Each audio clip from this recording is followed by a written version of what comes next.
রুবেল ভাই, কি অবস্থা, কি করতেছেন? এই তো ভাই আছি ভালোই। আপনি ভালো আছেন? জি ভাই ভালো।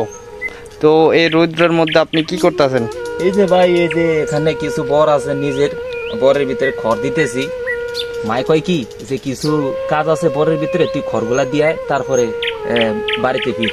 এত সময় ঘুমানো হয়েছিলাম, ঠিক আছে, আর ঘুমাইতে দিল না। আচ্ছা।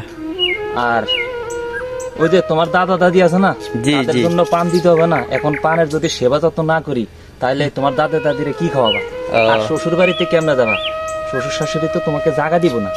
ও আচ্ছা। হ্যাঁ, আর এইভাবে আমরা কাজ করে যাচ্ছি তোমাদের জন্য, আর দোয়া করো আমাদের জন্য। হ্যাঁ জি জি। তো আজকে ভাত কি বিরিয়ানি দিয়ে হবে নাকি এমনি ফান্তা ভাতার পোড়ামরিচ?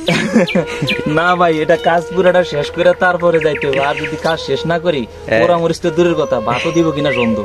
ও আচ্ছা, তার মানে কাজ শেষ করেন তারপর বাসায় গিয়ে বিরিয়ানি দিয়ে খাবেন নাকি? লোকের খবর দিছি আয় না, আর নিজের কাজ নিজে করি, কি করবো? ও আচ্ছা, ঠিক আছে ভাই। আচ্ছা, ভালো থাকেন। ওকে। পানের রঙে রাঙ্গা ঠোঁটে হাতে কাজের ব্যস্ততা, গ্রামের মাঠে কাজের পাকে চোখের শান্তির দৃশ্যপট, পরিশ্রমের গামে বেজে উঠেছে জীবনের সৌন্দর্য। পানের সাথে ক্লান্তি মুছে যায় সহজেই। এই গ্রামীণ মুহূর্তগুলো মনে রেখে যায় চিরকালীন ভালোবাসা।